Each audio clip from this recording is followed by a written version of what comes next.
Well, welcome tonight to our volunteer kickoff for the year 21-22. Girl Scouts Heart of Michigan is excited you're here, and we're ready to rock and roll. So I hope everyone's ready. Uh, Next slide.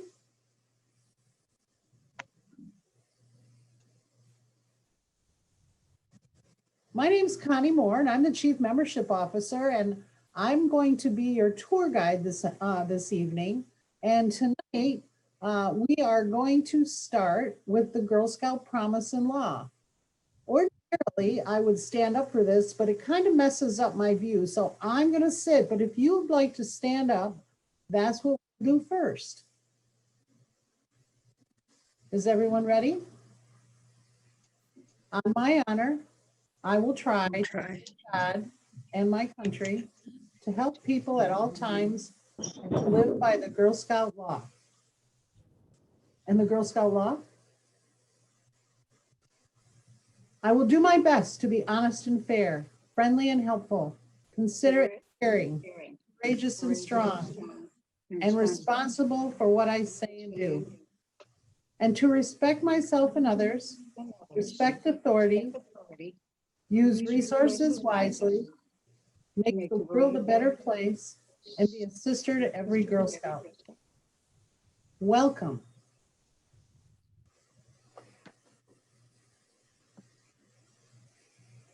I would next like to introduce our guest speaker tonight. Jen Holleran comes to us from Girl Scouts of the USA. Jen is passionate about youth, their potential, and meeting the world's biggest challenges through their resolve. With interest in strategy design, research and data, and digital solutions, Jen has centered her career around the customer, creating educational opportunities for youth in Kenya, connecting volunteers with homeless youth in Orlando, uniting college-age women with local nonprofits in Pittsburgh. Currently, Jen serves as the Deputy Chief Membership Officer at Girl Scouts of the USA. After spending 5 years at a local Girl Scout council, Jen joined the team at the national office to support over 100 Girl Scout councils across the country in implementing a national membership strategy, reaching over 2 million members annually.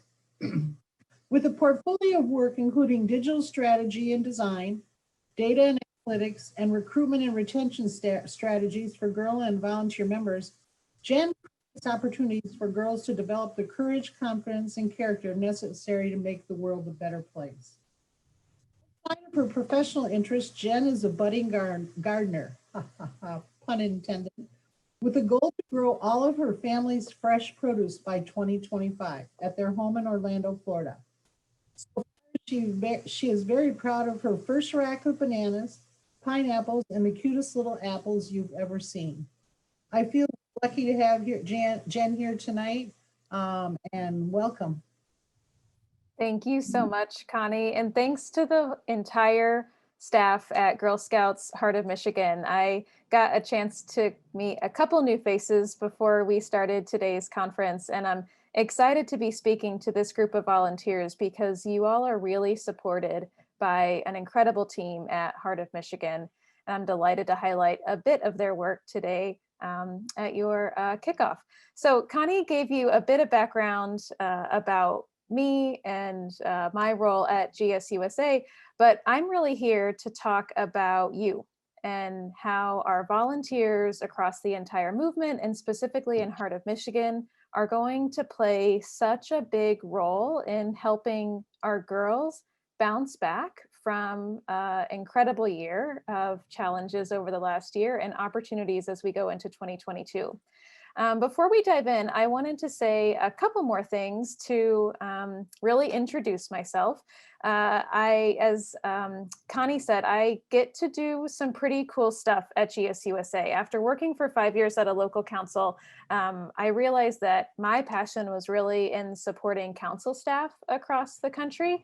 I am also really fortunate to have had a really cool educational background. I got to attend a women's college for undergrad. My master's degree combined my interests in digital and design with social impact. And As Connie mentioned, part of my professional background includes working with an NGO in Kenya, youth in the Orlando area and connecting them to volunteer opportunities and supporting grassroots organizations across the country. But one of the things I wanted to really kick off our evening in discussing is how truly nothing in my professional background prepared me for this last year and this job as much as being a parent has. Up on the screen, you'll see my famous back to school pictures, right, of our little ones. These are my two little rugrats, B and Nate, from left to right. Nate's entering second grade and B is beginning first grade. And when I adopted my two kids shortly after they were born, I realized pretty quickly that my parenting style, one might describe it as raising free range chickens. I just sort of open the door and hope for the best, right? Put Legos in front of them and hope for the best. Put some art supplies in front of them and hope for the best. They are very active kids. And I assume that there are several parents in the meeting tonight who may relate to having these very active, energetic kids. In fact, you'll notice that I'm sporting this very fashionable sling this evening because on my birthday a couple months ago, my oldest son there, who thinks he's a karate kid, accidentally broke my hand, and I've recently had surgery because, like I said, he thinks he's a little karate kid, and I think this roundhouse kick he was trying to do that came in contact with my hand even took him by surprise. So what I'm saying is these are very energetic kids, full of life and very happy. And what I've seen in the last year, as I'm sure many folks in the room can relate to, is that the pandemic had just an enormous impact on their daily lives, shutting down their routines, canceling play dates and trips to the park that we frequented to get rid of their excessive amounts of energy was really heartbreaking for my little ones. These two happy free range chickens became cranky. They're really frustrated with the virus and kind of too young to really understand what's happening in the bigger picture. My two are also pretty little, so I know that this last year has also had a very different impact for those of you who might be raising slightly older kids, and especially for those of you who are starting to support our older girls in the movement. And that's why I want to begin today's talk with the state of girls. On the agenda for this evening, I had three big topics. And the first is the state of girls, because in the next year, I don't think it comes as a surprise to this group that as the champions of girls, right, for those of us dedicating a significant amount of our time to this movement, it will be important for us to understand what our girls are going through as a result of the last year. But luckily, we're part of an organization that is perfectly designed to respond to this moment in time. It's the Girl Scout difference. And the reason I genuinely am so excited to speak to all of you, though I really wish we were in person because it's certainly much more intimate and fun to feel your energy as opposed to talking to a blank screen. I've always known that you all, our volunteers, are the secret sauce. Companies everywhere are searching for their it factor, for the thing that really makes them stand out. And since my first days in this role, in this movement, I've known that for us are volunteers. But in the last year or more, as I've really studied this state of girls, the research also proves this point. So we're going to start there. As an organization, we're going to be celebrating 110 years observing girls, right? Leading girls and being the expert in girls. It's a fact we've always prided ourselves on. And what I know about the folks in this room is that you're all here on a Monday evening because you care about this mission, right? You all care deeply about girls. So in the next few slides, I have just a couple points to make about meeting the needs of the girls we're serving. The first is that they will need your emotional support, right? Your emotional support more than ever before. And the second point is that you have really picked the right organization to dedicate your time to fulfill this passion for girls' leadership. So, the good news on the chart you see on the slide here is that you're part of an organization that families are inherently interested in joining. Families are inherently interested in joining Girl Scouts. This is from research that we conducted of non member families. It shows the attributes of the type of activities they're interested in for their girls. Our families are seeking activities where girls can be physically active. Most notably, when we drill down on this point, they are interested in girls getting outdoors. Our families are also seeking activities that promote character development. Families don't want their kid to be the classroom bully, and families are increasingly worried about the environment. They want their girls to get outside of the screen. They're worried about excessive amounts of screen time and to get back outside. Luckily for us, right, Girl Scouts has both. We also found in this body of work on studying the state of girls through the Pew Research Center, this is before the pandemic had impacts on our daily lives. In 2019, bullying and mental health, as you see outlined on the bottom part of this chart, were already the top two concerns families had for their children: bullying and mental health. You might not know that this type of research has been a pretty long-standing part of how Girl Scouts as an organization responds to the greatest needs of our girls. As an example, if y'all have been in the movement for a while, you might remember back around 2014 is when we released the anti-bullying initiative called Be a Friend First. Anybody remember that? At that time, in 2014, the top concern families had for their children was bullying. And before that, the top concern families had for their children was childhood obesity. Remember our national dialogues around that? That was around the time that Girl Scouts really doubled down on outdoors and active programming. So, what's clear from this data is that where girls will need us most in the next year is supporting their overall mental well being. Because it is no surprise to folks in this call that the pandemic made matters worse. You all in the state of Michigan have incredible resources of researchers through your medical networks and your university networks. I found this great study by the Mott Children's Hospital Network. They conducted a nationwide study of the impacts of mental health during the pandemic. And as just one data point, it's the top data point you see in this slide, they found that over a third of parents of girls noticed worsening anxiety. That's not a third of girls experiencing anxiety. That's a third of girls who had worse anxiety than before the pandemic. And I'm sure folks in this call, right, don't find this surprising. Girls lost their sense of independence as many families experienced quarantining. They lost time with their friends. They experienced more stress, not just stress right now in their daily lives, but also stress about what everything happening around them means for the future. So that's the bad news. The good news, and the real reason why I'm excited to speak to you all tonight, is that Girl Scouts is uniquely poised to help. For decades, Girl Scouts has fulfilled our mission through this very simple yet powerful theory of change.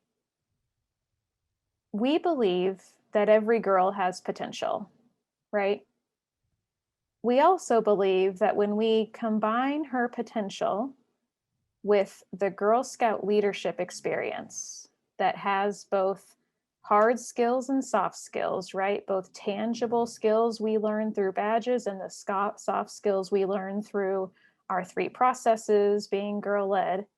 We believe that when we combine that Girl Scout leadership experience with you, a caring adult, she achieves the Girl Scout outcomes.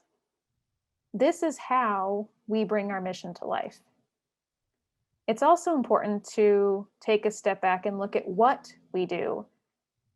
I know this council has been focused a bit on the foundational Girl Scout experience. These two bodies of work really summarize what it is we do in Girl Scouting.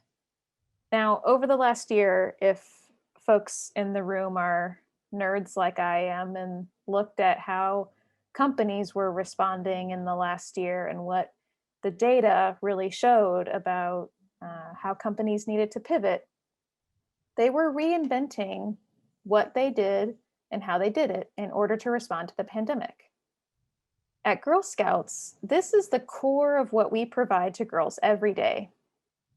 And it's already exactly what families need to exit this pandemic, respond to the impacts, right? And help girls achieve the Girl Scout outcomes.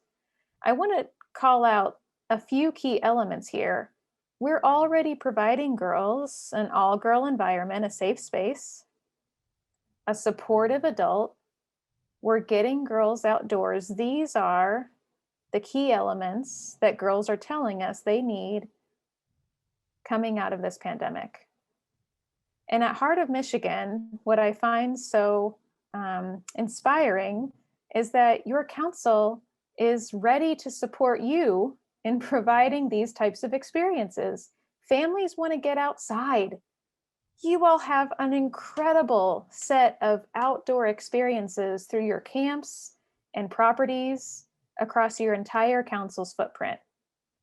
We also see that families want a variety of activities. When they do Girl Scouting, they choose Girl Scouting because our portfolio is huge, right? It's not a single defined experience. They have a variety of options. And I think in today's conference, you're going to talk a bit about the upcoming release of the source. I love this programming guide. And I love it especially because one of the data sets that my team has been researching in the last year came from a sample of 5 to 7 councils. We were studying the impact of girls going to events, right? We know the impact of girls earning badges and having a really incredible leader like yourselves, but what role do events play? Those things that happen outside of their scheduled troop meeting. It turns out the impact is enormous. We've found that 90% of girls who attended 2 or more events with their troop returned to Girl Scouts the following year. That's incredible because it's compared to 60% coming back the following year of all girls. The delta there of 30% means 30% more girls are staying in Girl Scouts longer. And we know from our research in the Girl Scout Research Institute that the longer our alum are connected to Girl Scouts, the higher they rank their life outcomes, right? The other thing that's really exciting about our next year is that we are preparing to host one of the country's largest parties for girls. If you are new to the movement, I may be the first person to officially invite you to the 2023 Girl Scout Convention in July of 2023. We're going to throw one of the best parties for Girl Scouts, and you can start planning now. It'll be hosted by our friends that you see here on the screen, and it really relates to, again, how much girls are excited to travel and get back to planning some of these exciting adventures. But none of this is possible without you. The last thing that makes me feel really hopeful about responding to the state of girls is that more than anything, girls need supportive and caring adults like you all. And Heart of Michigan has you. There are nearly 300 people on the call tonight on a Monday afternoon dedicated to supporting the potential of girls. So as I said at the top of the call, I have always seen volunteers as our secret sauce. Now, I haven't had a chance to meet many folks on this call personally. Like I said, I wish we were in person, but I've seen the spirit of the folks on this call, right? When I have supported volunteers directly in my previous experience, I've seen you in action with our girls. I've seen your compassion and empathy and dedication to the Girl Scout processes and creating girl-led experiences. You are what make Girl Scouts possible. But what's been really cool for me in the last year, working on this research, is that all of the um, data we've paid attention to about how the pandemic impacted girls points to you as one of the key things that will be important for girls in their positive mental health. The Girl Scout Research Institute conducted a study on mental health among girls with a panel of older girls. We called it Girls Speak Out. Girls Speak Out. It's available on girlscouts.org. And one of the clear findings is that there's a significant stigma around mental health nationwide, but that stigma also exists in smaller circles within our communities, within our schools, even within their own friend networks. Our girls told us in this study how important it is to have a safe space that has a positive view of mental health, that is supportive of even the dialogue around mental health. And when we asked where those safe spaces exist in their life, Girl Scouts was at the top of the list. When we drilled down even further, within Girl Scouts, we asked girls what aspect of Girl Scouting was most helpful in supporting your positive mental health. Above even the Girl Scout Council, above our programming and events, above the Girl Scout experience itself, you all, the troop leader, were by far the most positive influence on a girl's mental well-being. I want to double tap on that for just a second. You, as a volunteer in a girl's life, was the most positive influence on her mental well-being above anything else she experienced in Girl Scouting. From my seat, when we look at this data, what becomes really important for us is to figure out how we support you, how we create the most effective troops and the best volunteer experience. So one question we started to ask ourselves is, we have an incredible network of volunteers already in this movement. Let's go study what makes an effective troop where the volunteers and girls are both satisfied with the experience, where retention is higher, and most importantly, where the troop is supporting the outcomes for girls. These are a few of the things we found within these troops. We found that co-leaders, 2/3 of co-leaders, had a relationship before leading the troop. And of course, that was it was just painfully obvious, and it really became the basis for our call to action that you have likely heard from us, for volunteers to invite friends to lead with them. It creates a unity among the troop leadership right off the bat. We also found that effective troops were holding parent meetings and getting parents involved, conducting troop activities right from the start at the beginning of the year. And that became an important factor in having families deeply embedded and invested in the troop.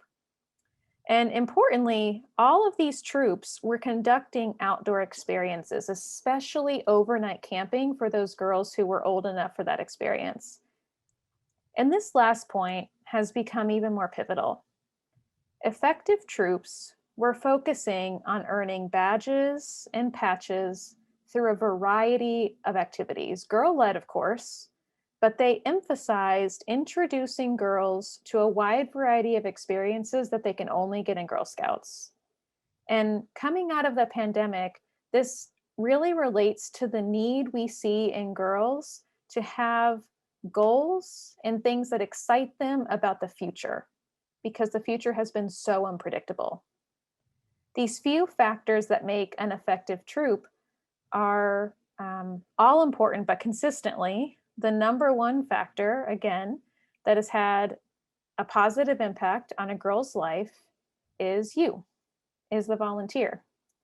In this same research that I spoke about earlier, the Girls Speak Out mental health research also asked our girls the impact their troop leader had on their lives. As a young woman struggling with mental health, one of the participants very simply noted that the role the troop leader had in her life was saving it.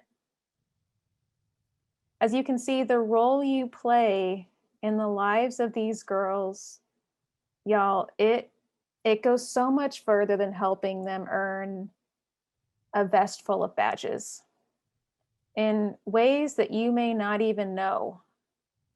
Okay, in ways that you may not even know, you are changing their lives, and in some cases, you may be saving it. So, from all of us at GSUSA, thank you for everything that you do.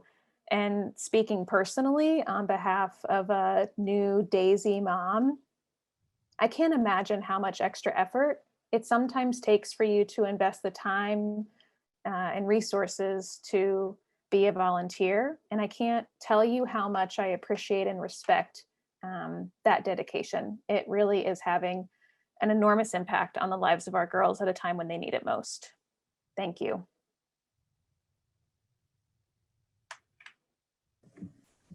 Thank you, Jen. That was wonderful. Thank you so much. Before I introduce our CEO, Jan Barker, I'd like to give a little hello to a few of our most valuable volunteers that do a different job, not working with girls, but our Board of Trustees. And I'd like to welcome Kate Lefevre, our board chair, who is with us tonight, as well as Tricia Kramer, board trustee, and Georgia Fotasic, another board trustee, and Susan Thorman, who's a member of the board who's in charge of recruiting new board members. Thank you. And also Renee Graham, who is the chair of our member advisory committee. So welcome to those volunteers as well. Need to find a Next, I'd like to introduce Jan Barker, our CEO, a visionary and a woman with great curiosity and great drive and more energy than 3 people that I know. So welcome. Thank you, Connie. And how many of you just absolutely have fallen in love with Jen Holleran? Isn't she wonderful? Thank you, Jen, for being with us. What a wonderful treat. We are so lucky to be able to have her with us tonight. Thank you, Jen. You're amazing, as always. I want to remind those folks that might not have been on last year's kickoff or participated in any of our PowerPoints on how to help your girls thrive through COVID and help them recover. We do have a PowerPoint that we'd be glad to share that lists the resources and some activities and ideas that you can really use to support your girls. So that said, I want to move on and talk about where we're headed this year. This year, I just want to support the fact that you indeed help girls discover, you help them understand themselves and their values and use their knowledge and skill to explore the world, undaunted with bravery and courage. That you also, Brenna, next slide, you also help them connect and care about and learn how to work together and team with others, both locally and of course, globally, especially those girls that go on to work on their bronze, silver, and gold award. Thank you so much for helping girls learn to make the world a better place And I want to remind everyone that in your packet tonight, you have a laminated sheet with our fabulous outcomes. And there's not going to be a quiz. We're not going to make you learn them before the night's over. What will happen is as you progress as a Girl Scout leader, you will start to see your girls just gaining those assets, gaining those competencies. And your job is to role model that learn by doing journey that we expect our girls to go on with a brave, courageous, happy heart.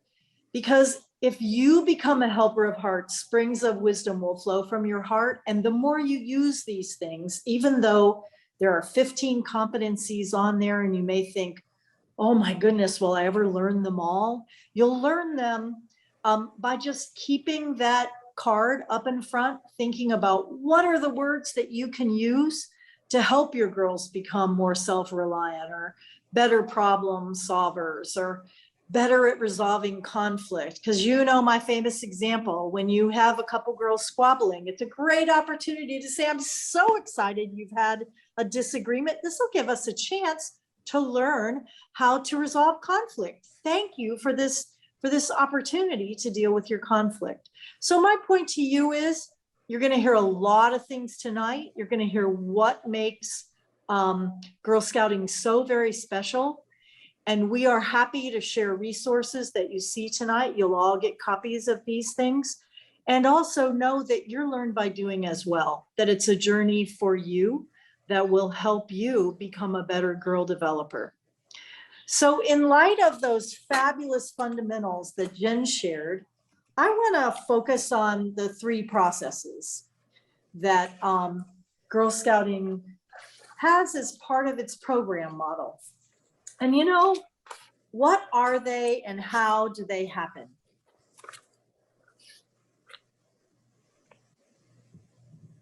So those 3 processes, I know many of you that have been doing this for a long time know what they are. So the first one is learn by doing. And this is where leaders help girls learn by doing hands-on activities, encouraging first-time experiences, even for those girls that are terrified of maybe climbing on the climbing wall or, you know, just maybe seeing a spider in the corner of a cabin for the first time, but to really be there to boost girls' confidence to say, you may struggle with this, but you know what? We're going to overcome it. I've seen leaders time and time again take girls out who are terrified of spiders and completely put on a good theatrical moment to convince those leaders, that those girls, that they indeed, you know, shouldn't be afraid of spiders. So leaders that lead by example, like you, by displaying courage and confidence and enthusiasm and modeling the Girl Scout law. That's all learned by doing. So what exactly is learned by doing and why do we do it? Because it is the most engaging ways for girls to learn. It helps them retain the information, and it's wonderful practice for problem solving and critical thinking that they're going to need for the rest of their lives. And that's the reason that Girl Scouting produces more women leaders than any other organization in the entire world. And when girls are doing something, it's active learning. They're practicing their skills. They're putting that knowledge to test, and they're creating knowledge instead of passively consuming it. So hands-on is so important. So what are some examples of hands-on? How about really giving those girls a chance to design their own menu and count the pieces of bread when they're figuring out how many loaves of bread they may need to make French toast? Or with their markers and map in hand that they're plotting their route to their field trip. I'll tell you, hands-on learning makes it easier for the leader. We have to get control of our control impulses and sit back, and according to their development, let them decide where the drive-through treats and reads booths are going to be. Let them make a decision about what they're going to do for that senior citizen home. Hands-on learning can be combined with girl-led like nobody's business, and that's very exciting. So that's process number 1. Process number 2 is just equally exciting. It's cooperative learning. It's cooperative learning for many people think it's girls getting together in a big gaggle and making some discussions. The first component of cooperative learning is that girls get divided into small groups so that every girl's voice can be heard. That's part of building their self-reliance. That's part of increasing their ability to feel strong about themselves. So we put them in small groups so every girl has a voice, and they get a chance to practice independence, but also learn how important it is to design things that support the entire team. So when girls work alongside each other, it leads to lifelong meaningful friendships, and it builds critical dialogue and communication skills. Such an important process in Girl Scouting. The magic of cooperative learning occurs when you're not teaching, but when you're sitting back and all you have to do is lay out the task and make sure they all comprehend it. And then the trickiest part of being a leader with cooperative learning is making sure, remember, they're all excited. They haven't seen each other. Many of these girls might go to different schools or be in different classrooms. And your job merely is to make sure that they're staying focused on the task at hand, or they're conceptualizing the answer to the problem that you've created. And that is why we have patrols. So really good leaders will oftentimes let their girls sort of be wild banshees for the first part. I guess, as Jen would say, free roaming chickens, just to get some of that energy out. And then they'll have the energy to focus on some small group discussion, some cooperative learning, and really focus on the task at hand. And what's your job? Yes, your job is to keep them focused. You might have to remind them that they're not going to talk about, what happened in school, or you keep them focused. And also let them decide, which programs are we attending this year? You lay out that source. And I have good news. Here's a prototype of what it's going to look like this year. Isn't it beautiful? Thank you, communications and marketing. And you'll have to know it's up online, so make sure and check it out. But have your girls gather around and really look at the source to see what programs they want to try. Which camp do they want to go to? This will really give them the courage and the confidence to make group decisions, and this makes it a concrete experience, more easily retained, and definitely more valuable to the girls, something they'll remember for the rest of their life. And then my favorite of the three processes is, of course, girl-led.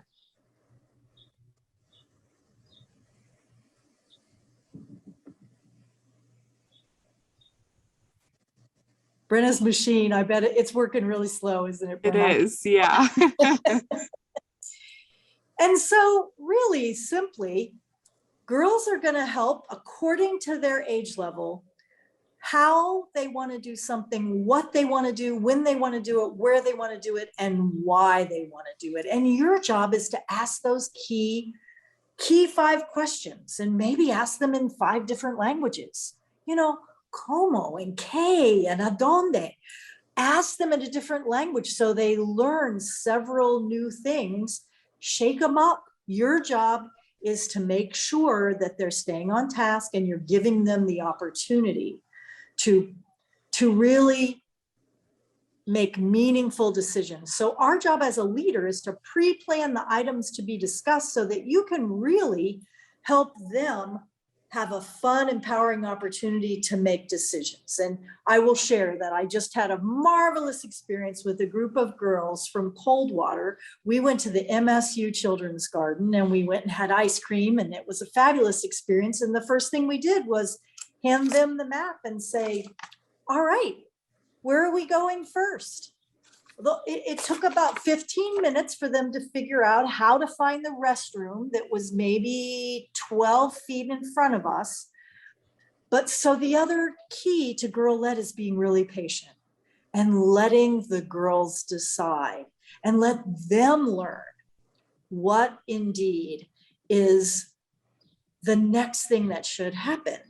So patience, and I will tell you, one of the reasons that we lose so many girls between juniors and cadets and brownies and juniors is that sometimes we forget to turn off that control monitor, that turn that volume down on our control and say, my job here is to let the girls decide. And you know what? They usually decide things that are ramped up and more inspiring than you might ever imagine.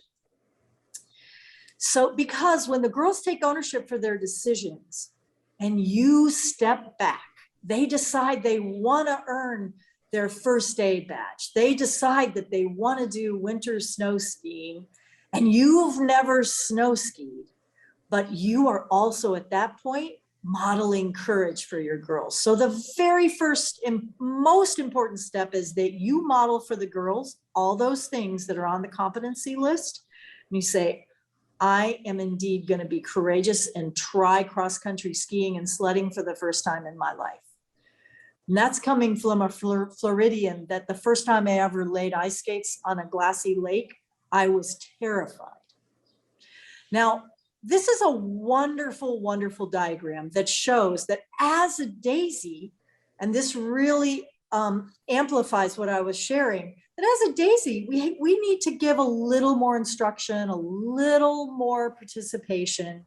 And you can see from the dark green triangle that it's more girl-led and a little less, more adult-led and a little less girl-led. But as they become brownies, it becomes much more girl-led and then adult-led. And then as you see, juniors, it's about half and half. So as a junior leader, you should be thinking, are my girls at least making about 50% or more of the decisions? That's how girls stay in, because it's the one place that they have a locus of control. It's the one place where they're allowed to make decisions. You should have seen the look on the girls' faces on Thursday when they said, we have to put the credit card in the parking machine to pay for parking for the cars of our adults. And then when they got it, they were like, whoa, I get the credit card. And of course, what that dialogue is like. They all wanted to go to Bimini next. So, but step back, let them struggle a bit, and you keep them safe, keep them on track, and keep them from doing anything too wild and crazy. But step back, because their decisions are usually wise and well thought out.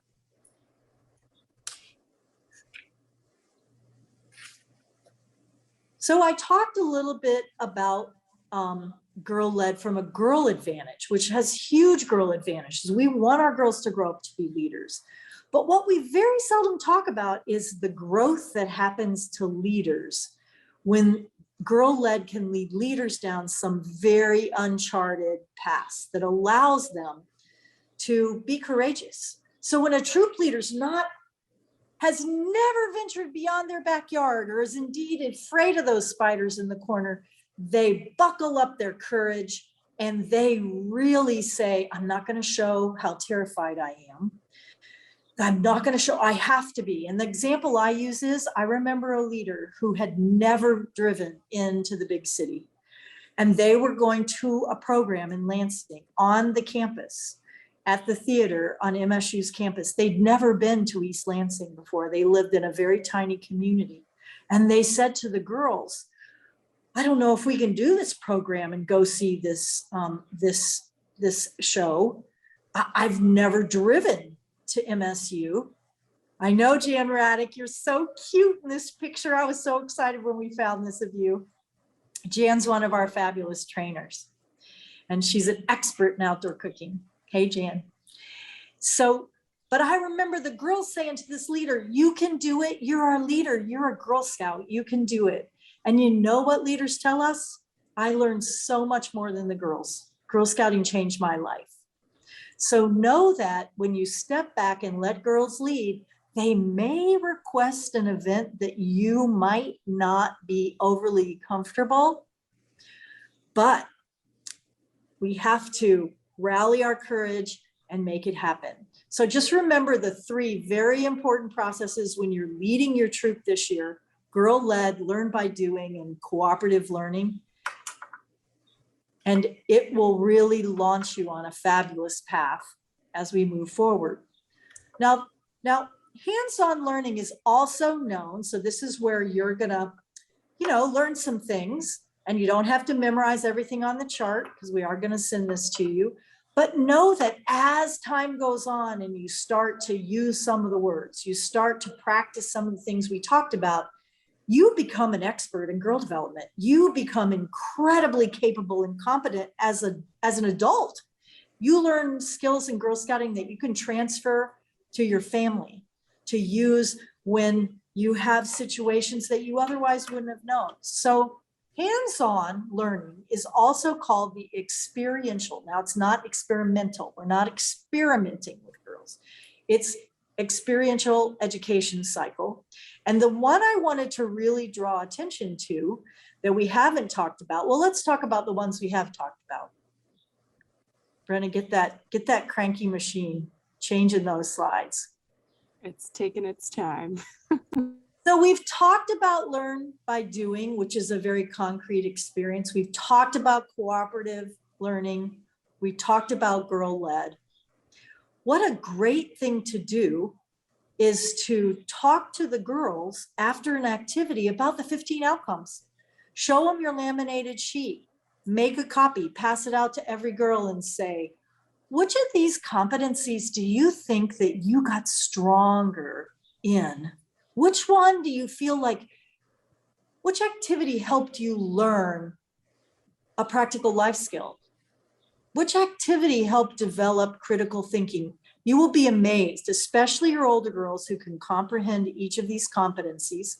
They're younger, you can break it down to a younger age level and read it to them. You will be amazed at how the girls will clearly state, well, you know what? I learned so much from that community service project that I learned how easy it was to teach the women who were Girl Scouts to help them remember all their Girl Scout songs. And it felt so good for me to lead that. So keep in mind that your girls can reflect and tell you back. You don't have to talk to them and do the talking head thing like I'm doing right now, which I apologize, but we're going to give you these resources so you can share it with your service units. So please ask them what they learned and get them to begin to identify that this does another thing. If they can hold the 15 competencies, they can take it home and show their parents. We all know the power and advantage and benefits of Girl Scouting. If a girl begins to realize it, it builds pride in herself. And if parents begin to realize it, they see, oh my gosh, this is more than a fun crafts and camping experience. My daughter is gaining all the competencies and outcomes that will make her a leader. So by using these three processes, it will help your girls really value their experience, help them stay in, and help them and help you really have fun in the adventure of learning and doing and playing with those girls, and get those girls to hit the play button and not the pause button, because we are done with the pause button. We're going to have some play. So sit back and enjoy the ride. For those of you that love to dig in, here are some of the resources that some of the information is drawn from. So please, those of you that want to dig in, you use these resources. And remember, as you grow older, you will discover that you have two hands, one for helping yourself and the other for helping others. And volunteers don't necessarily have time. I know you are the busiest of people in your community.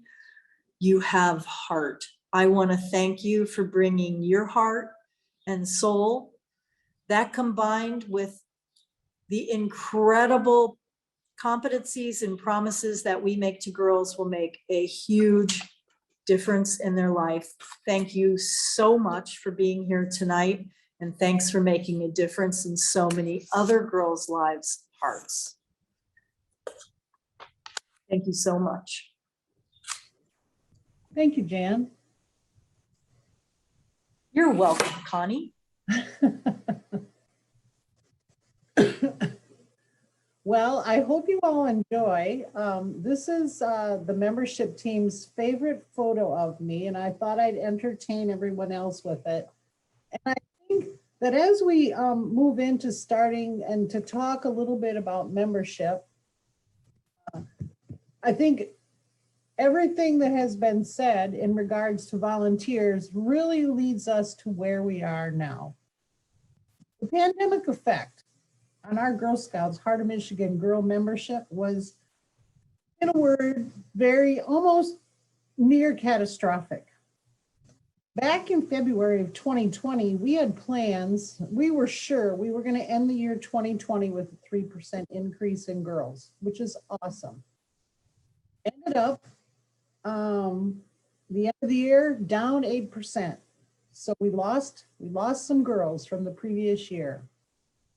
Year in 2021, we started out the fall and we knew our girl renewal was down 60%.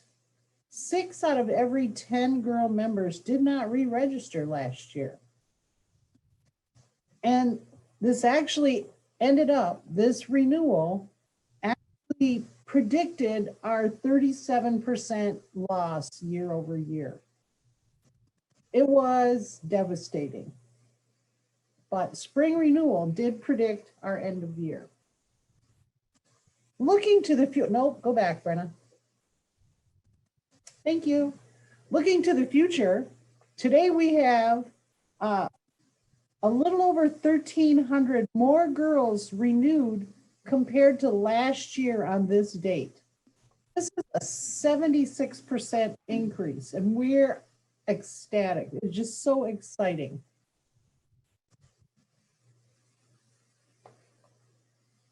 You can go, there we go. As we look at our goal of 11,000 girls, we would that would be an increase of 14% over last year. And so one of the other things we look at is really, where are we going to go from here? You can see on this slide that the bottom darker green, those are the girls who renewed. And you can see how that number has changed between 21 this year, where we have about 7,600 out of the 15,393 that renewed, and where we are right now with almost, well, it is a little over 3,100 girls, 2,900 of them are renewed. In 2020, we kept 58.5% of the girls. But in 2021, we only kept 49%. Imagine if every year we're losing half our girls. We go out and we look for new members and new volunteers. But again, retention is so important. The new members are essential. Because imagine for a moment if we lose half of our girls every year. There's only one scenario left, and I don't think any of you really want to see it. The scenario puts Girl Scouts in serious jeopardy unless we get serious with some solution. It is hard to see, it's not hard to see, that we need to focus on inviting more girls to join Girl Scouts. To remain strong, we must increase membership. The girls who live in our council deserve our Girl Scout experience. And you know, Jen said it very well, Jan said it very well, and I know the answer to the question on the screen.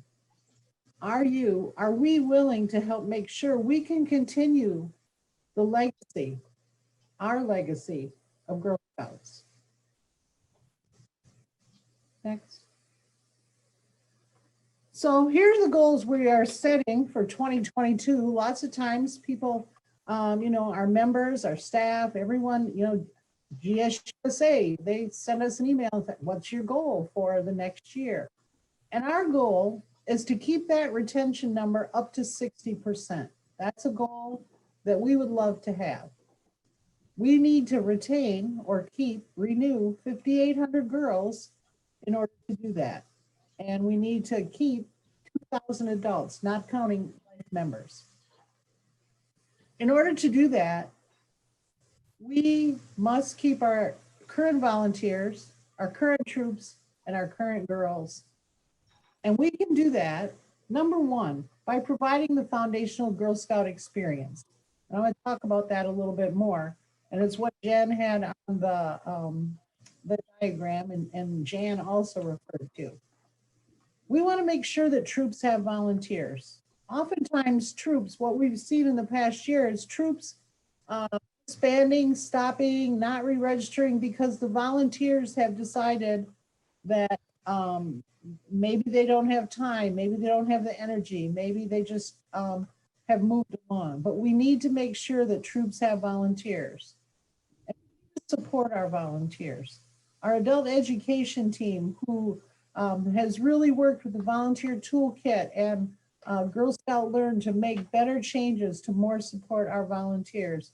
Our membership team, who works to answer questions and make sure that we are able to have a safe experience for girls, and especially our help desk that's always there.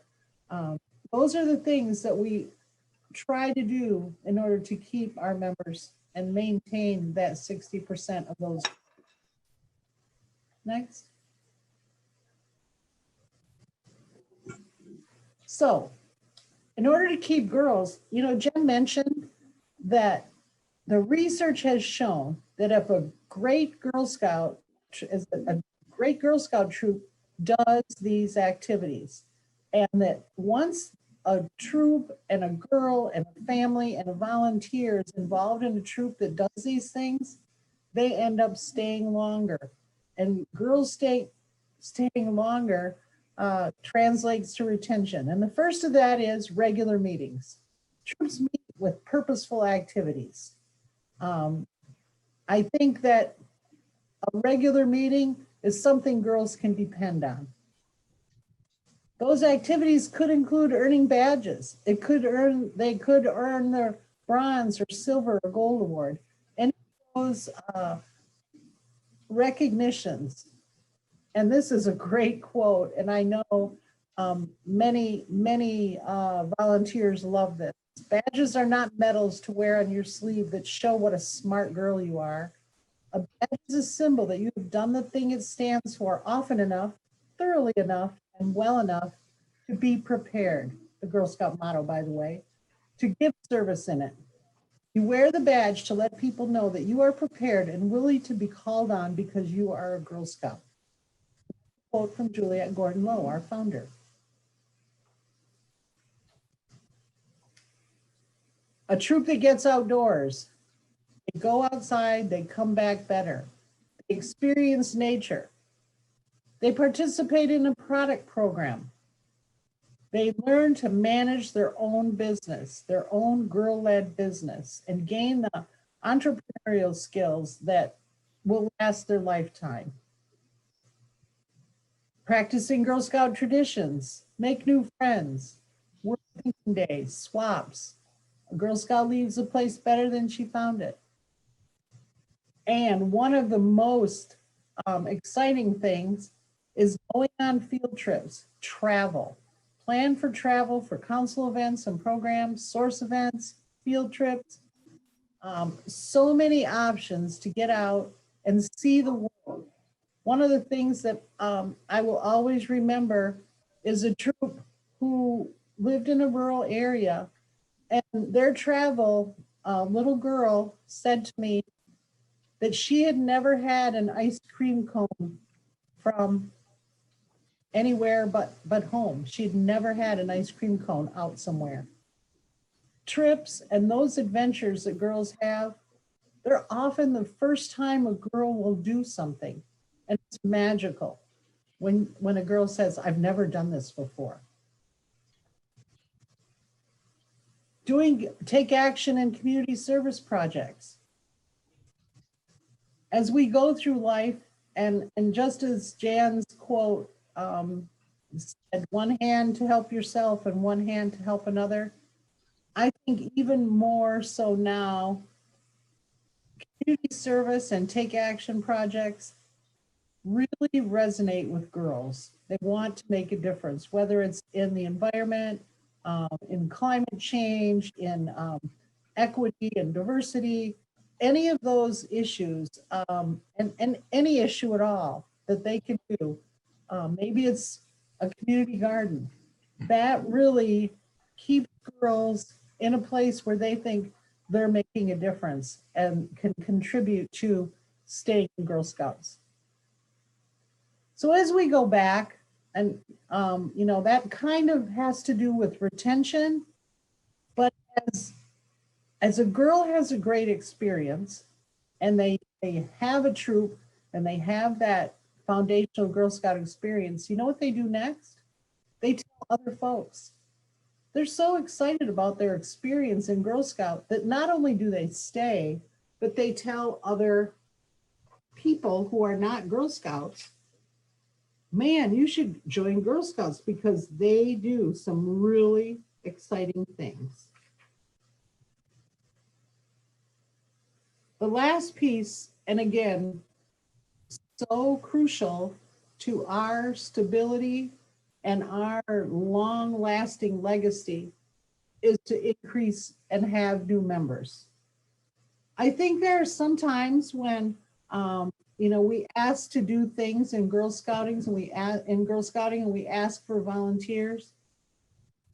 But in order for us to keep growing and to keep being the organization that is basically the only girl organization in the United States that is focused on leadership,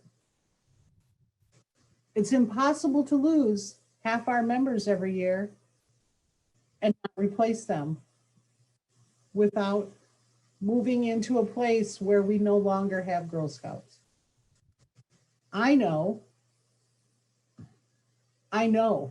that you are all volunteers that never want to see that, because as Jen said, you would not be on this call listening to us if you didn't care about girls. So we need to partner with staff and volunteers to go out there and tell the Girl Scout story in your communities. To help us look for volunteers, quality volunteers, people like you that want to help girls and that are committed to creating those leaders of the future. We want to start new troops, especially because last year with the pandemic, there were not very many Daisy troops started. There are not only kindergartners this year that probably would like to be in a new troop, but there are a lot of first graders that did not have the opportunity to join the troop last year. So there are lots of girls out there. We also would like to partner and help host local recruitment events. Recruitment events for families that don't know about us yet. We want to make sure that families know how much Girl Scouting can impact their girl. It only happens if she joins us, or maybe she comes to a program and then joins.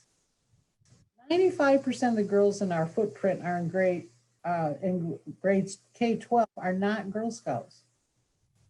And this is a staggering number, but there are over 200,000 girls just in our footprint, just in our counties, that could possibly have a life-changing experience by being asked to be a Girl Scout.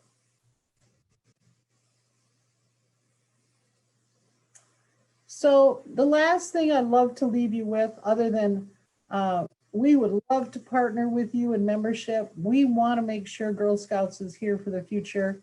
I'm convinced that you want that as well.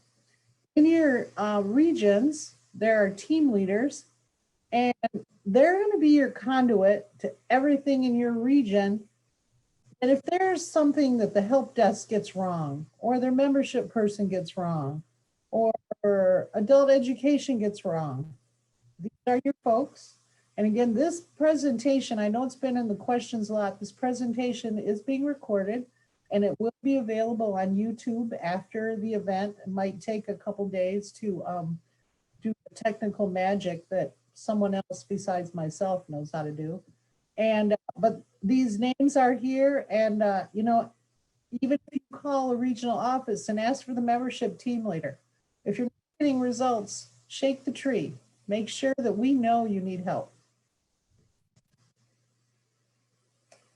And I think now I would like to introduce the product program team led by our Chief Product and Program Officer, Karen McClatcher. Connie. Just really briefly before we go into our presentation, I wanted to highlight our team members who do both product and most of them do program as well. Abby Hoey and Ashley Coca are program and product supervisors and also do product in their respective regions. Ashley in Saginaw and Abby in Kalamazoo and Jackson. Jacqueline Reimers, product in Saginaw, and she also does program. Kyla Edgar in Lansing, product and program. And Susan Pritchard has been fabulous this past year. She's a product assistant who usually does Kalamazoo, helps with Jackson, but this past year we were stretched. And so Susan took on all of what we finally call JKLA, J-K-L-A, Jackson, Kalamazoo, Lansing, and Ann Arbor. So she was the one when you sent things to CalCC who answered. So with that, I'm going to turn it over to Abby and Ashley, our supervisors, and let them go.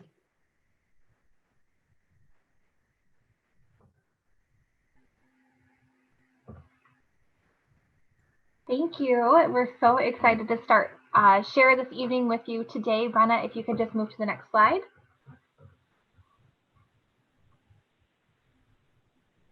We have a special treat.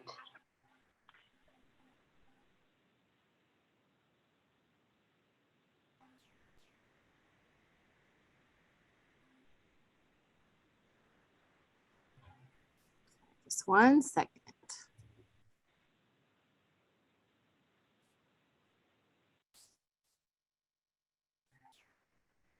I think I've seen it labeled Taste the Adventure. I wonder what it could be about. I think that also in the spirit of like a Where's Waldo, if you look at your screen enough, you may find a hint about a new cookie coming out, but I won't give anything else because it's embargoed at the moment.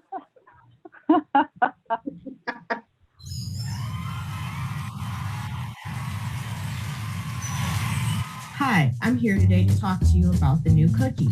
Both bakeries are going to have the same cookie in the same packaging. Let me tell you what it tastes like. It's so delicious. For more information, watch your social media.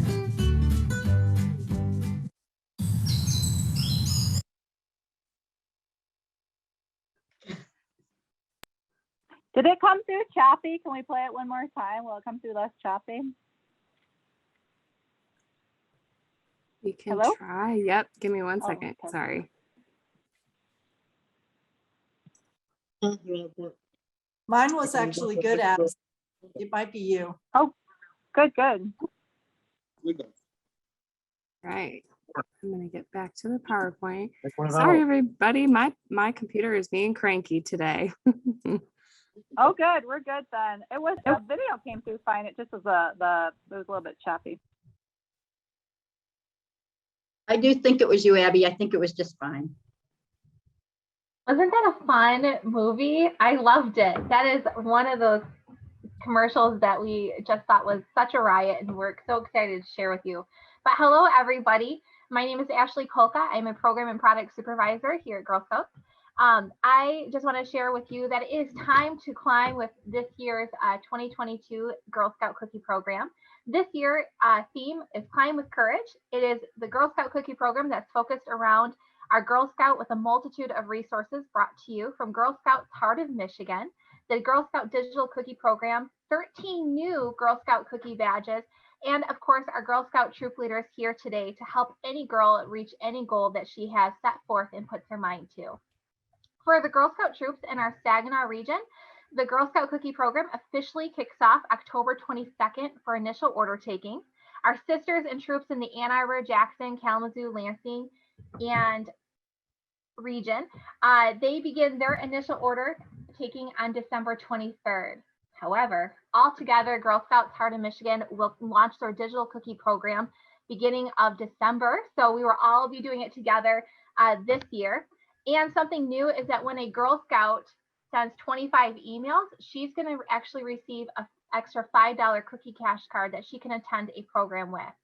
So this year, kind of seeing that adventure awaiting, we are excited to bring with you not only 8 amazing Girl Scout cookies, but also a 9th Girl Scout cookie this year that will quickly garner a following. It is absolutely amazing.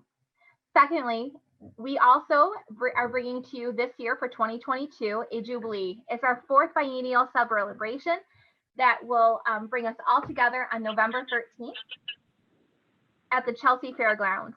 In your packets today, you should find a half sheet save the date flyer. We will be continuing to more information throughout the fall. Be sure to connect with us on Girl Scouts Heart of Michigan Facebook page, our newsletter that we bring out monthly, as well as our product program communication. Lastly, our Girl Scout Cookie Rewards, we are happy to share them with you today.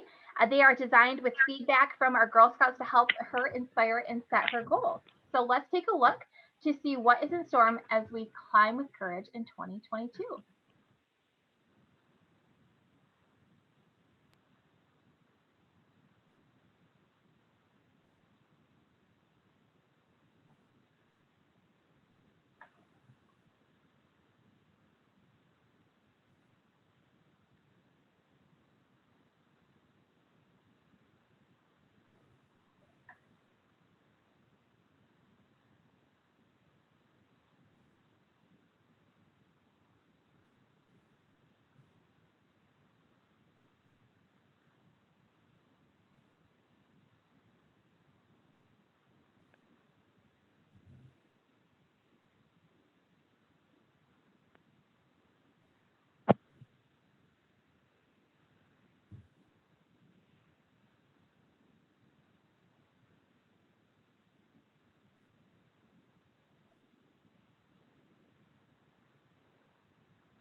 We know that sometimes the connection and audio might be a little bit choppy, so I apologize.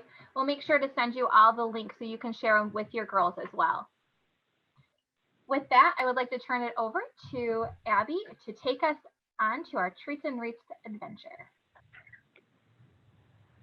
Hi, everybody. Can you hear me okay?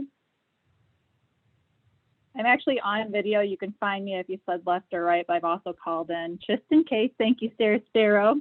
Appreciate it.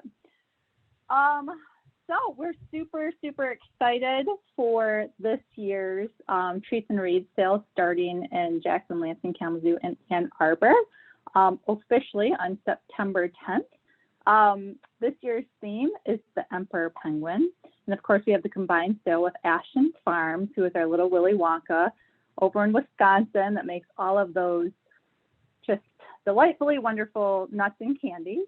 We have 2 new ones this year, the chocolate covered caramel apples and the sweet and salty trail mix. We're looking forward to introducing to the girls.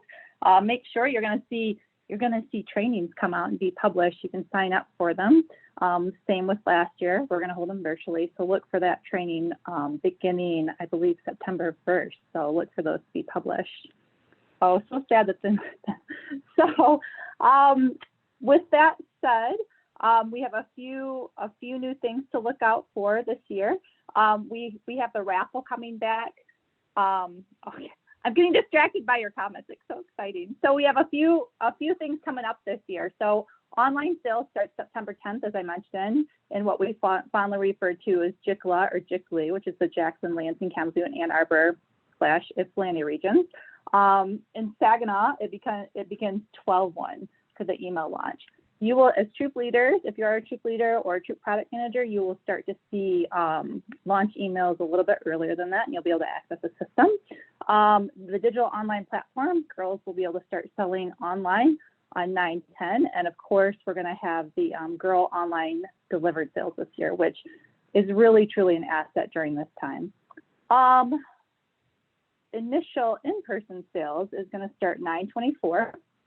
In Jackson, Lansing, Kalamazoo, and Ann Arbor, and 12/1 in the Saginaw region. Let's see. So we have last year, if y'all remember, we had a raffle for those giant sloths. That was really fun. We were super excited to get those out. This year, backed by popular demand, we're going to have raffles again. They're for Emperor Penguin sleeping bag. If you take a look at your kickoff packets, we have at-a-glances. We've provided the at-a-glances that will show that raffle information on the treats and reads. Only this year, we're going to do 2 raffles. We're going to do in the JICLI regions, we're going to do September 15th, and then they're going to have another opportunity on October 15th. So if they send 18 emails, so get those emails out by September 15th. If you forget, you're going to get reminded October 15th. In the Saginaw region, those dates are December 15th and January 15th. So there's multiple opportunities to win a sleeping bag, and we're super excited for that. With that said, there are dates additionally on your at-a-glances along with rewards levels. And I think the only other thing that we wanted to talk about is we have a really cool new event for Hometown Heroes. And Hometown Heroes, if you look at the at-a-glance, there's going to be an opportunity never before has more light being shed on our hometown heroes. And I think that it's just kind of a trifecta between girls earning coupled with supporting communities that communities like I lost my word. Sorry, organizations within their communities rather. Hospitals. We've donated a lot of yummy products to hospitals and nursing homes, lots of places that we're just very grateful for them. So we are going to have a Hometown Heroes event that we'll go over in training. So please join us at our breakout session, and you'll learn about training dates for the upcoming product program season. You guys, your comments are throwing me off. I have to look away because your comments keep making me lose my train of thought. I love the enthusiasm. You can go ahead and switch slides. There we go. And just a quick glance. These are, of course, provided in your troop guides. But we just wanted to give you a quick breakout. So that's treats and cookies.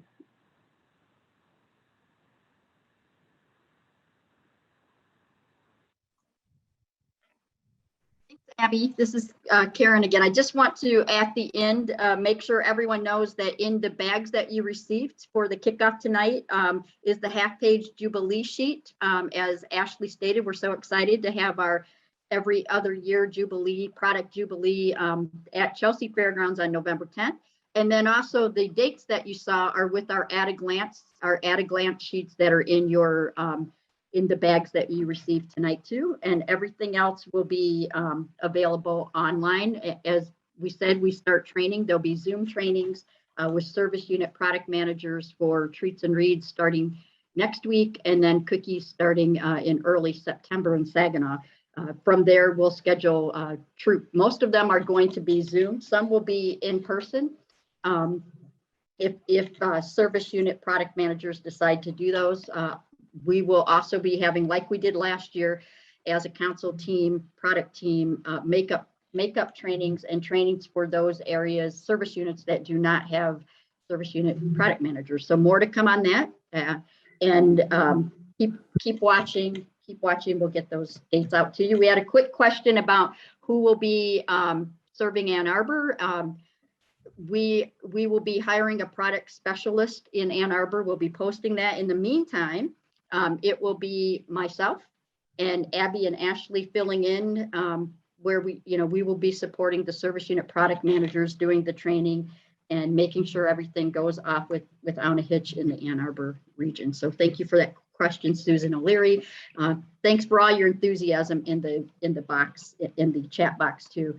We're going to move on to program now, which is also the team that we introduced previously, plus Angela Metcalf, who does program only, not product. And she serves the Ann Arbor and Jackson regions and also does some other things with our team. So we're really excited. And at this point, we have an overview. Next slide, Brenna. So yes. Let me just interrupt. I know there were some people that did not get the key date sheet in their packet. So I did make a promise that we would get that to them. So if you did not get that information, we will email it to you. And it's also going to be available, I'm going to assume, K-Mick, on our website. Yep, and the at a glance will be there. And then when you get your troop guides and service unit product manager guides, they will also be in the back of each of those guides as well. So if you did not get all the dates, that date sheet, I know someone wanted us to back up and do that. We will definitely email you. We have your email addresses from when you registered. So please put that in the chat and we'll make sure you get whatever information, whether it was cookies or some other information. We are also going to make the entire presentation available. So if you didn't get it, let us know how we can help you and we will take care of you personally. Hey, Thank you, Jan, let me just clarify. The key day sheets, they come in our troop. They're provided at training and they come in our troop product manager guide. The key dates the start dates are on the at-a-glances, and the at-a-glances should have been published in the bag. So we will provide those key dates, but you'll certainly get them in. I'm going to plug training because it's just going to help us all. So I would recommend getting into a training because you'll get all your materials there as well. And Ashley mentioned this, but I want to say it one more time. Tomorrow night, we have a workshop for product, and it's going to focus heavily on how to involve families and how families can help to ensure that their daughter's experience in both product programs is a very good experience, and how you can involve and engage parents. So we hope to see you tomorrow night at the product session. So now on to programs. We want to again give a teaser that Thursday night we are having an in-depth product workshop. There are 28 new badges that are coming out from Girl Scouts of the USA. We're so excited. They have just been launched. In fact, many of them we still don't have all the requirements for, but those are yet to come. So we'll be reviewing those on Thursday night at our workshop. If you can't be at the workshop, there will be information on that coming out in our newsletters on our website, and I'm sure at some point it'll be in volunteer toolkit as we go along too. Brenna mentioned the source guide. Jan mentioned the source guide. Thanks to our wonderful communications team and marketing team, they were able to put together the prototype. We worked hard as a program team and the outdoor program team and the adult education team to put together a really thorough source guide for this year for 21-22. We think it's one of our most jam-packed sources. We're very, very, very excited about there are new programs in there and there are returning programs by popular demand. So you'll see those. We've tried to make sure that all regions are covered, but I want to say that we do encourage people going from their region to other regions to attend programs. Some of the best stories I heard this past year when we finally in the spring were able to have some in-person programs were girls from Saginaw who went down to Ann Arbor and participated in a gardening program. Girls from from Jackson who went over to Kalamazoo. So there are a lot of, I think, really great ways to have girls interact and meet girls. I always tell the story that we have girls from 2 separate regions who a long time ago started attending the 500 clubs, now called 600 Club, and the 1000 Club. And those girls were late brownies at the time. One was from the Jackson region, one was from, I believe, the Saginaw region, and they started every year planning that they were going to go to more events together. They became fast friends, even though they lived far away from each other. So programs are a great way, council programs, to get to know your fellow Girl Scouts outside of your towns and your regions. So watch the source. Again, in the programs include career areas that will help girls to learn a little bit about possible future careers. And there'll be a really good mix this year of virtual and in-person programs. Last year, we learned from virtual programs, and we think there were some that really went well, some we could improve upon, and we are pledging that from now on, there'll be a nice mix of in-person and virtual. I hope that you will like the source. As Brenna mentioned, the prototype, or I'm sorry, Jan mentioned, the prototype is up on our website. You'll be able to see that right now. You can currently register for the current year programs for August and September. We're excited that those have been still going over really well. And starting with the new year in October 1, you'll be able to register for more dates, for more events, more to come on that as those develop. This year, as was mentioned earlier, it is the 110th anniversary of Girl Scouting, as Jen Holleran said. We have so much to be excited about as a movement, 110 years of empowering girls to become strong women. And all of that couldn't happen without you and all the people who came before you. So we have made sure that this year there are many 110th anniversary events. Some will be virtual, some will be in person. We're starting out with a virtual, and you'll see it on the online source, a virtual rededication investiture service that everyone will receive packages for ahead of time that will kick off the 110th. Our Jubilee that we mentioned earlier is going to be the first big in-person 110th anniversary event.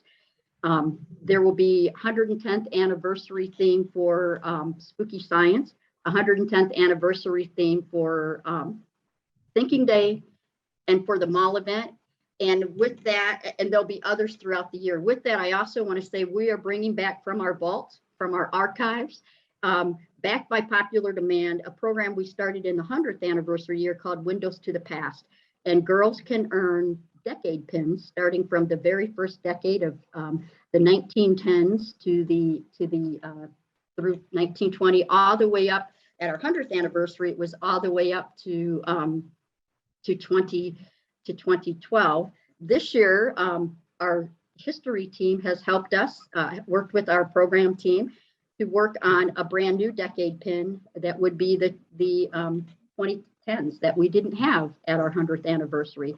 So that will be a new offering. We'll be, as I said, offering decade pins as part of the programming at our 110th anniversary events. With the Jubilee, it will be the brand new decade pin. We're really excited about that. November 13th, Chelsea Fairgrounds. There'll be opportunities for troops to participate as we did 10 years ago, and also earn those decade pins through troop activities as well. So more to come on that. We're really excited for that. Lots happening with the 110th anniversary. The last thing I want to say is please join us Thursday.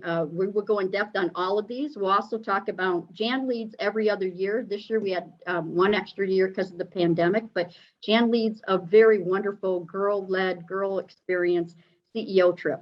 And the last one was in Canada, the girls vote, and they decided they wanted the one for next year, for summer of 2022, to be in Paris, France. They've already had one meeting, many more to come. Jan is a wonderful, wonderful mentor for the girls, and it's really a nice opportunity. There's only been one meeting, so we'll talk a little bit more about that on Thursday.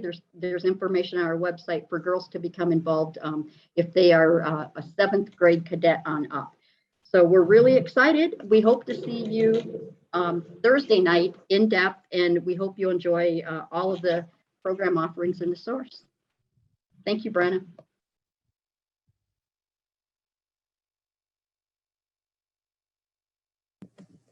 Maya, I believe it is your turn.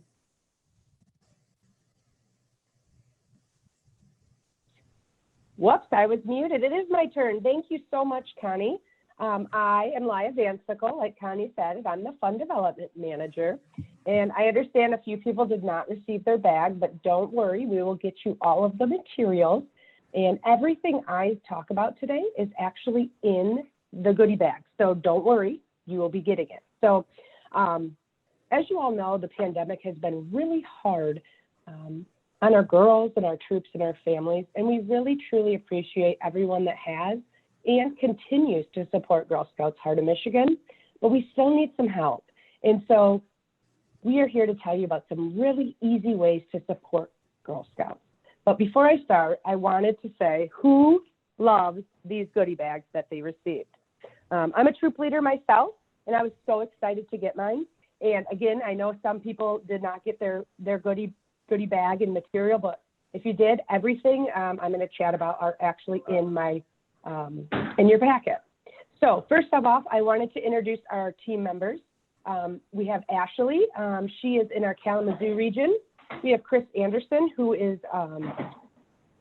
grants in Ann Arbor. We have Karen McClatcher, who is the chief officer over our grants. We have Linda Rivera. She's up in Saginaw. We have Lisa Schweitzer in Jackson. She's the fund development team leader. We have myself, and we have Nathan, who is in our Kalamazoo region. Next slide, please. And of course, my kids are always going to come in the middle of this, but here we go. So I wanted to talk a little bit about the Sister to Sister Fund. We're all Girl Scout sisters, and as sisters, we are here to help lift each other up. This fund is for girls and offers all girls an opportunity if they need so. So this fund is for girls and offers all girls registration scholarships, uniform piece scholarships, source program scholarships, and camp program scholarships. So when you're registering, I hope you guys are all already registered and you're girls, but if you haven't registered yet, you simply click on donate when you're doing your registration, and 100% of the money will go into the Sister to Sister Fund. And if you already registered, thank you so much. You can go right on to gshom.org and click on donate, and then click donate now, and you can give to the Sister to Sister Fund. And if you have the goodie bag, remember the flyers in there. Next slide, please. All right, Kroger Community Rewards. Who doesn't love the new Kroger commercials? They make me giggle every time. So I personally feel like I live at Kroger, and I'm sure many other people feel that way. And it's really easy to support Girl Scouts. All you have to do is join Kroger Community Rewards, and it's no additional cost to you. So money is generated from each time you purchase, and they give us money back. A kind of an interesting and sad tip is the highest quarterly payment we've received is $171. And I really want to up this. My personal goal is to get $350 per quarter. So who can I count on? Who's going to help me with that? Next one, please. Oh, maybe Brenna's. Oh, there we go. We have two more options, real easy. So Amazon Smile, another really easy place. I know that all of us are probably on Amazon a little too often, but it's super easy to support Girl Scouts. Amazon Smile will donate 0.5% of your eligible purchases to Girl Scout Heart of Michigan. And the really cool thing that excited me is now you can use Amazon Smile really easily on the app. So again, no added cost to you. And the money generated from this supports local girls. The highest quarterly payment we've received is $236. And we really want to raise that amount. My personal goal is to only get to $500. So again, who is going to help me with that? All right, and last but not least, I have one more thing. Greta, if you will do open on getting kicked off. Can you guys still hear me at least? Yes, we can hear you.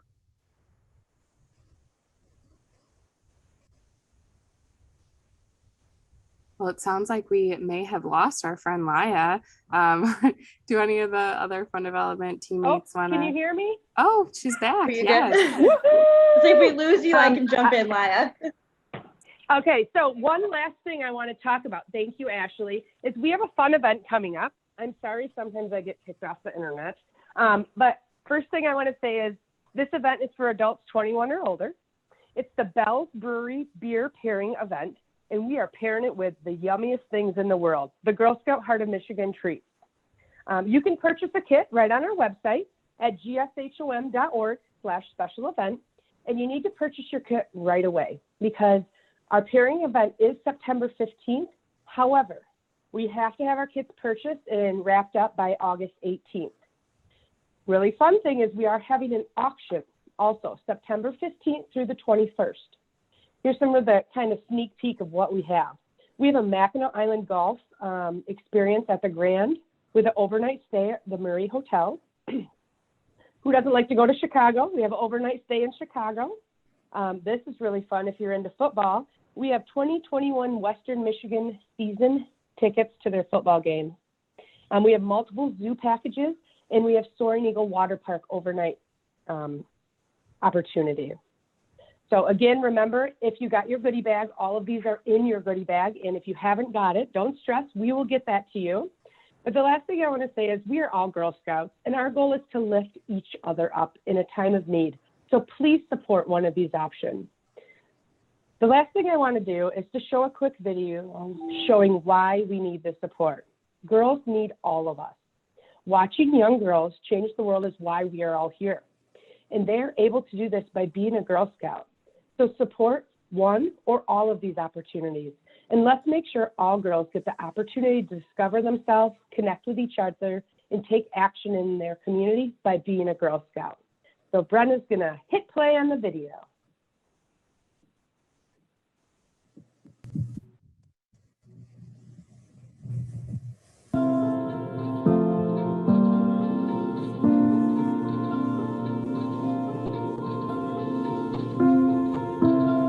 I've grown up with Girl Scouts and I've grown up with the girls in my troop, and I don't know what would happen if we all of a sudden couldn't do it. I've been doing it for so long, it's just a part of me now. We had been meeting for 9 years in person, doing badges every week and having fun together, and all of a sudden we can't be in the same room with each other. It was hard. I'm not going to lie, it was very hard. Last year we had a camp out, had already made reservations with the state park and we had to cancel. So trying to be creative as a troop leader to keep your girls engaged, it's hard but doable. We'll have a meeting and we'll go like an hour or an hour and a half, and then I let them just be. And just to have girls be girls, just to listen to that, it makes me happy. It makes me very happy. The whole gist of it is basically teaching them to be kind people, how to be good to others, be respectful, things like that. And as a Daisy, they basically teaching the whole foundation, everything, has to start from somewhere. So they're teaching them the foundation of what a Girl Scout is, and not only being a Girl Scout, but being a good person.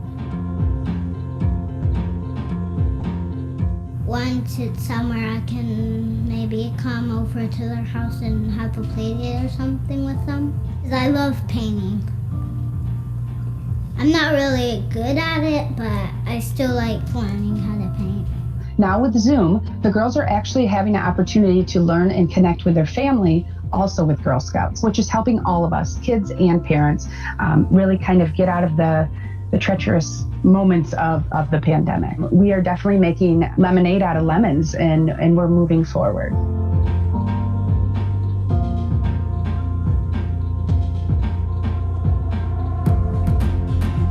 We put them all in bags, take one bag and put it on someone's porch, ding dong, and then we get back in the car, and then I text the family to let them know that I have porch dropped their items. It's really about empowering girls, letting them know that just because you're a girl doesn't mean you can't do stuff. Men really are telling girls that, because you're a girl, these are what you're supposed to do. But no, the Girl Scouts tell you that, hey, just because you're a girl, just because you're a woman doesn't mean you need to limit yourself.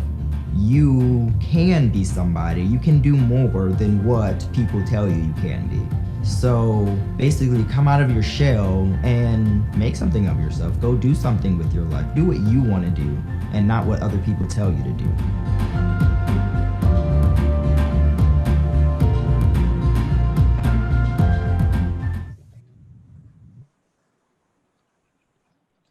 Thank you, Brenna, so much for that. So please remember, go back and look at your flyers. And if you haven't got your goodie bag, you will. I pinky swear. And look at those easy ways you can support Girl Scouts Heart of Michigan. Our girls need us, and we have received much more requests for financial assistance this year than in the past. So thank you, everyone, for taking the time out of their night to spend time with us. And I'm going to pass it back to you, Connie. Thanks, Laya, and great news and great video.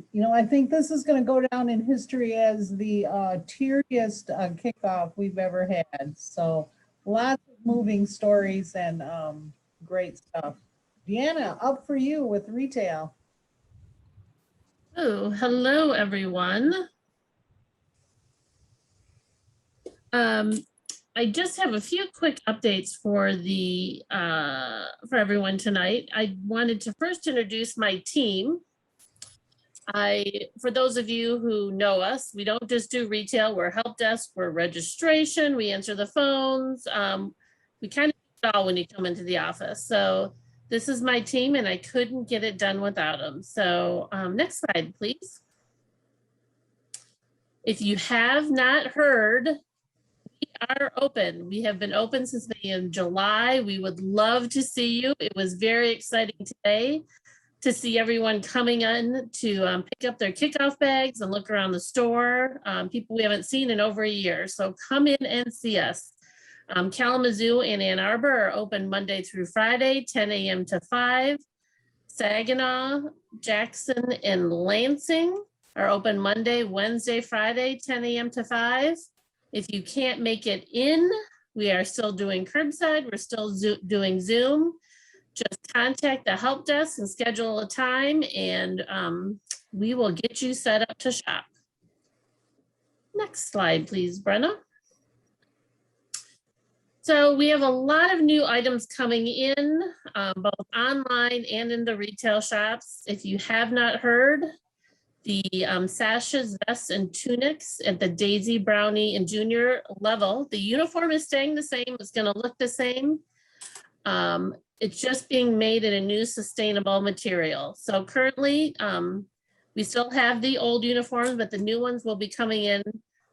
We're expecting in about a month for them to ship from National. So we also have a lot of new accessory pieces to the Daisy, Brownie, and Junior uniforms. You can see them in this picture and shortly in a short video. A lot of them remind me of when I was a Brownie and a Junior, and some kind of throwing back a few years. And so a lot of fun pieces coming in. They are also doing new handbooks for Daisy, Brownie, and Junior. If you have not heard, Girl Guides are being discontinued at those grade levels. So they are currently marked down. So if you want to grab a Girl Guide, come in and get them before they're gone, because once they are gone, they are gone. We cannot get any more. New badges, if you haven't heard, we have new badges coming out this year. They are in stock. Requirements are not in yet, but we just received the new badges in stock this past week. There's lots of other great items coming in. I don't have pictures because they haven't been fully approved yet. So stop in and see us and we can tell you about everything coming in. And now I have a short video, hopefully, Brenna, of just a quick fashion show of some of the new items that you'll be seeing for the Daisy, Brownie, Junior levels.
Well,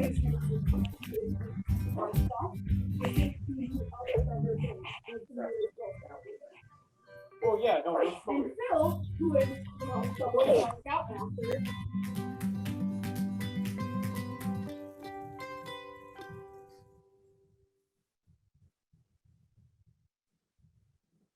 Okay, so I just want to answer a few questions that I saw in the chat box. The junior color is the same. It just looks a little different in the colors in the video and the pictures. And concerning hours, we do have some Saturday hours coming up, so stay tuned. They'll be in the volunteer newsletter and also on Facebook. Thank you all for joining us tonight, and I will pass it off to marketing, it looks like. All right. Good job, Deanna.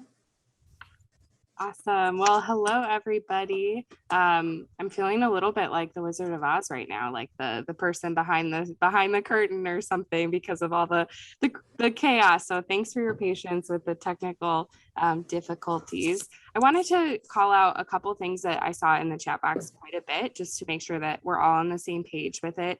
One being the kickoff bags, the goodie bags. So that was an incentive for our early actors, the people who saw the email come through, saw the Facebook post and jumped on it, registered right away. So we did have a limited supply of those goodie bags.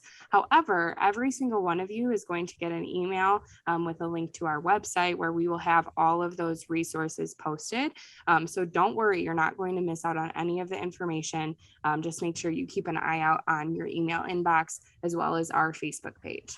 The second thing that I wanted to address, there was a lot of questions in the chat box about whether we would be getting a hard copy of our source program book. I am excited to announce that yes, you absolutely will be getting a hard copy of our source program book. We are finishing up that magical document right now, and it will go out soon. We will send out an email when that goes out to all of our members as well. So I just wanted to call that out really quick. So I wanted to share with you all, I know we've talked today about the importance of making sure that we're sticking to those foundational elements, making sure that we're sharing this gift of Girl Scouting with everyone that we know. And so we have a lot of resources available for all of you to utilize, including some flyers. So these are some of our fall recruitment flyers. I'm just going to show you a couple examples. As you can see, they are customizable, so you can absolutely work with your membership specialist and your amazing customer experience team members. If you're having a recruitment event, if you're wanting to help with the recruitment event, we are happy to provide these resources for you. We also have bookmarks and yard signs. They are flying hot off the press as we speak, so be on the lookout for that fairly quickly here. And with that, I am going to pass it along to Matt and the outdoor team. Good evening. Hopefully everybody can hear me. Good evening. So I wanted to take a brief moment and also take a shout out, give a shout out to my colleagues in the business services. Some of them are on the phone. IT, finance, and HR, they help do a lot of things behind the scenes, include fix staff computers and make sure income statements go out and all the things that need to happen to run our Girl Scout business. So thank you to all of their help. And then also outdoor program. So Corey Sweeter, Nicole Taylor, and Rob Lehman are out at Camp Linden. Hadley Hill, Mark Rose, you'll see them over at Camp Marywood most of the time. And then Bill and Nina Veers, of course, you've seen them at Camp O the Hills. They have all been working 6 to 7 days a week since June 1st or so. And we have served more than 1,500 campers together out at camp this summer. We're really proud to say that. That's overnight resident camp, troop and family camp, and then of course our day camp program as well. And we're very proud to report that so far we have no COVID transmissions or incidences. So it has not been easy, as you all know, lots of changes, and we appreciate your flexibility. And we continue to balance safety, fun, and achievement out at our outdoor programs. And also by providing one of these foundational experiences that Jen talked about, really learning by doing. By girls were cooking pancakes all summer and using a sharp knife without injury for the first time out at camp, and using a ferrocenium rod to light a fire. And they were doing things like choosing, like, where should we set up? Where should we stop on our overnight hike? And which camp should we visit? Which program should we attend? And we're sure that you'll be asking them things like, where else can we travel this fall? And then, of course, all the cooperative learning experiences, girls working together to solve those interpersonal cabin issues and really leaning on each other when things do get hard. Because at Girl Scouts, we do hard things, and girls can really benefit from knowing that they can do hard things and achieve those things. And they strengthen their relationships in a really meaningful way. And it was so, so great to see them together again at camp this summer. It was really touching and moving. So to find out more about how you can get your girls in on the action and fun, make sure you join us this Wednesday at 6 p.m. to hear some about the exciting things we have planned for the year, and to really learn how you can have some successful outdoor adventures with your girls this fall. And with that, I'm going to turn it right back to Connie. No. Oh, Connie, you're muted, but I think I'm going to jump in and chat about the breakouts. Okay, great. I was talking, but muted. Oh. Sorry. Go ahead. So we have some awesome breakout sessions planned for the whole rest of the week. So the same exact spot on our website where you registered for this event. If you head back to that page, it's gshom.org/volunteer-kick-off. We have amazing breakout sessions. I'm combining all the words today, apparently. So tomorrow night, Tuesday, we've got a session about the Gold Award process, all about our new brand. We've got engaging parents in your troops product program, essential tools for volunteers, Girl Scout Learn. If you haven't been on Girl Scout Learn yet, it's an amazing resource. A session all about all the paperwork in case you have questions about paperwork that you might need to complete for your troop, as well as a special session about the Mackinac Island on Governor's Island. Oh my goodness. Mackinac Island Governor's Honor Guard. Wednesday, we've got a progression session, a session with some experts about challenging youth behaviors and how you can really support girls. We've got a session on social media and how to be a social media guru.